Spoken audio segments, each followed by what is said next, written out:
Well, welcome back to our video series on What If Jesus Was Serious About Prayer by Skye Jethani. This is the ninth video in this series that we're going through, and we're going to kind of cover chapter 22, 23, 24. Then we must know when to stop praying. Then sometimes obedience means not praying. Then prayer is not opposed to action. And this is all part of part 3. And then kind of where Skye started part 3 of, with just Jesus talking to the disciples in John 15, 1 to 11. He's in the upper room talking about abiding with him.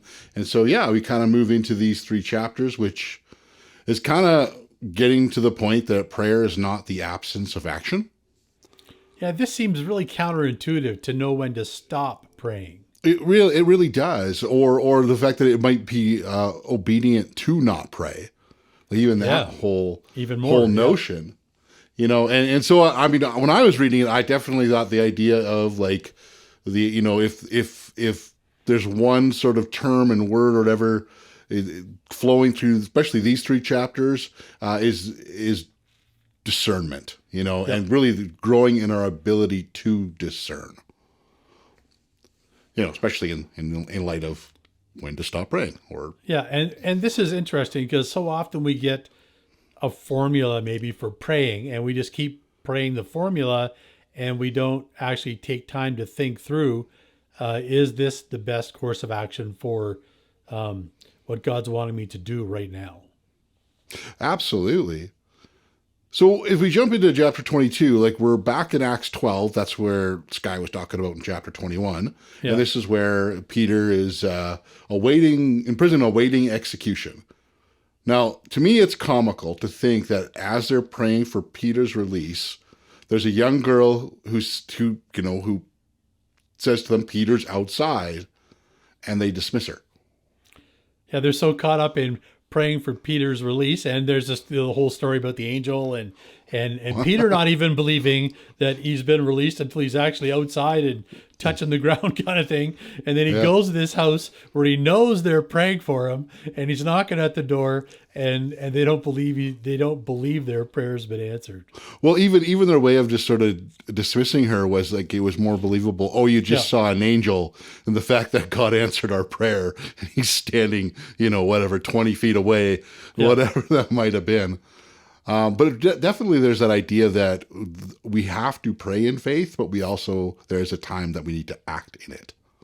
Yeah, and there's the thing. We can be so caught up in praying that we sometimes miss God's actual answer to the prayer. Yeah, and I think just for me, just the idea of like we act in faith, it doesn't mean that like there's not any doubt. No. You think about even this story, I mean, it could be like, okay, maybe God did this, and even reluctantly gone and checked what the girl had said that Peter was out there. And again, Skye uses the term discern here, and the idea that we need to grow in the discernment of when to stop praying and to follow through with action. Answer the door. Yeah. Yeah. And that I think is something that comes with experience maybe too. We have to actually take a step of faith sometimes, even if we do doubt, and move to action. And I think that's something that, we need to really explore a little more is God gave us a brain and he gave us the ability to discern. And sometimes we just don't exercise that muscle at all.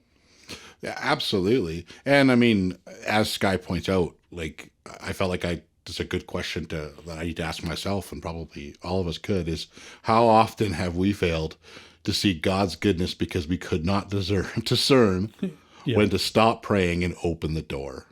And open the door, yeah. That's cool. Well, and then, okay, so moving on to chapter 23, the idea is sometimes obedient not to pray, which is kind of a jarring statement. That is really a jarring statement, obedient not to pray, because that's kind of not the way we were taught, for sure. Well, and it seems like even what we're talking about this, like the idea of praying without ceasing, hold on, you're telling me to cease praying. And it's really not so much about not praying at all in that sense, but it's the idea of maybe the answer's already there. Yeah. And that we have to, that somehow faith requires both prayer and action. Yeah. again, the quote that I really liked in this one was something, sometimes mature faith means acting with the authority and resources he's already granted us as his beloved children. Yeah.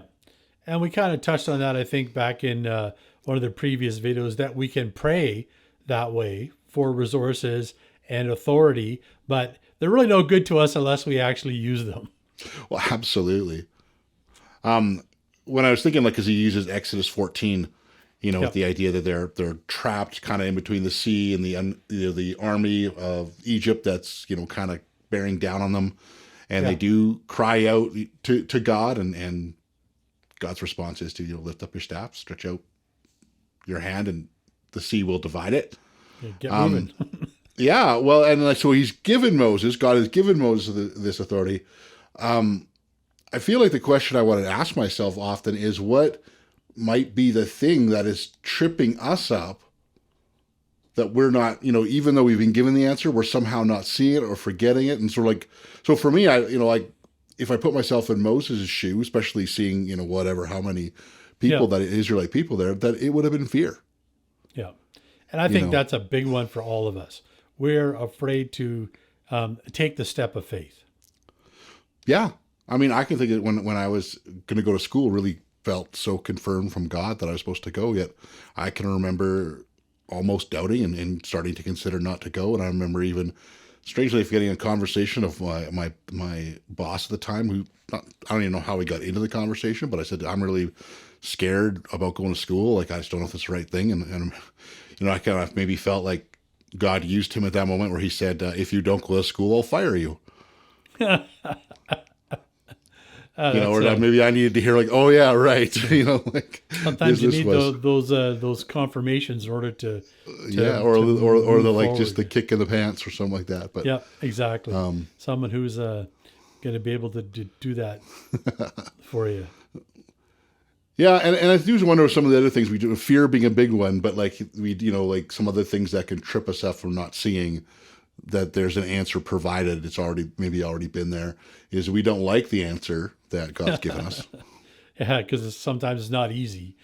Well, I think we expect it to be like, I think Yeah, there's definitely that idea of like God's way is the less, with less, there's less resistant and less tension. yeah, Or I think we're looking for like the quote unquote more miraculous way, yeah, which kind of leads us into chapter 24, which starts off with the joke about the guy asking, praying to God to save him during this flood. And he, that there's a truck that's sent and there's more, and he says, no, I'm waiting, God will save me. And yeah. the boat, and no, I'm waiting in the helicopter, and then asking God, hey God, why didn't you save me? And he's like, well, I sent a truck, a boat, and a helicopter. Somehow that wasn't miraculous enough or whatever Yeah, for him. yeah. And that I think comes down to expectations, right? We expect God to do all the heavy lifting and do all the work, and we don't do anything. And that joke kind of proves that point. But or that, like you say, it isn't lifting me up off the roof and transporting me over a magical carpet over to some other place. That's going to be so miraculous. When I tell my friends about it, they'll all want to become followers of Jesus. And sometimes we get these kind of crazy ideas, right? That and when really God's providing a way for us that. And I think this leads into what we've talked about too, is us partnering with God. And lots of times he can obviously do it however he chooses, but he still chooses to use us. Yeah, and I think just really the idea that we don't passively wait. Yeah.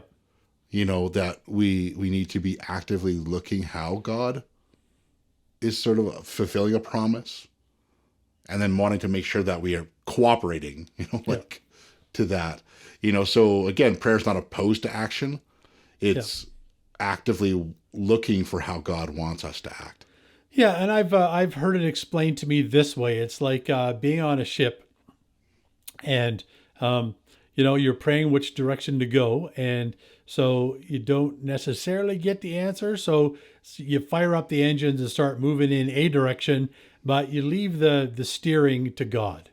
And just the fact that you've prayed and you've attempted to move, even if it's in the wrong direction.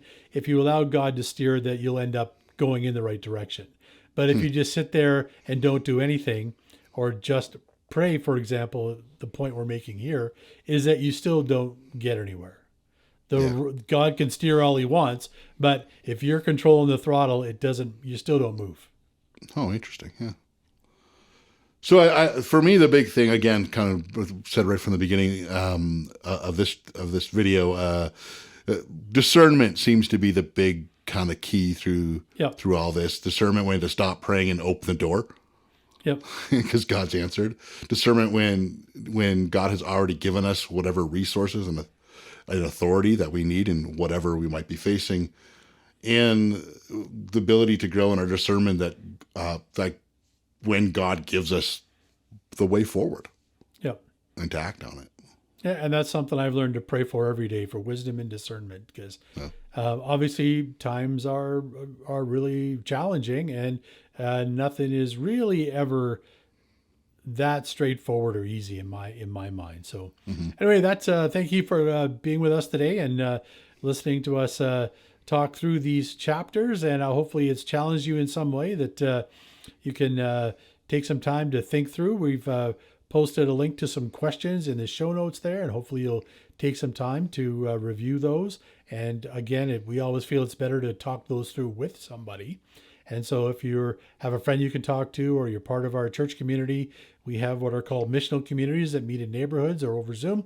And you can talk through some of these issues with them, and hopefully they can help bring some real help to your life. And again, if you don't have a copy of the book, please reach out through those same contacts, and we'd be happy to try and get a book into your hands. So thanks again for being with us today, and hopefully you'll join us for our next video in this series.